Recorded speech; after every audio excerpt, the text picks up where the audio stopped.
सदर आरिफ अलवी ने जस्टिस काजी फाइज ईसा के खिलाफ रेफरेंस वापस लेने की दरखास्त कर दी। मजीद पैरवी नहीं करना चाहते, सदर का दरखास्त में मौक़िफ़।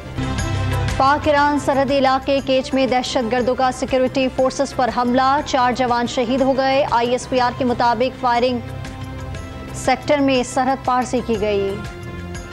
इंतखाबात केस पर हुकूमत और इत्तेहादियों ने सर जोड़ लिए। वज़ीर आज़म की ज़ेर सदारत इजलास को वफाकी वज़ीर कानून की सुप्रीम कोर्ट में समाअत पर ब्रीफिंग। साबिक सदर आसिफ अली ज़रदारी इंतखाबात में ताख़ीर के मामले पर मुत्तहरिक सीनियर वकील फारूक एच नाइक को ब्रीफिंग के लिए दुबई बुला लिया।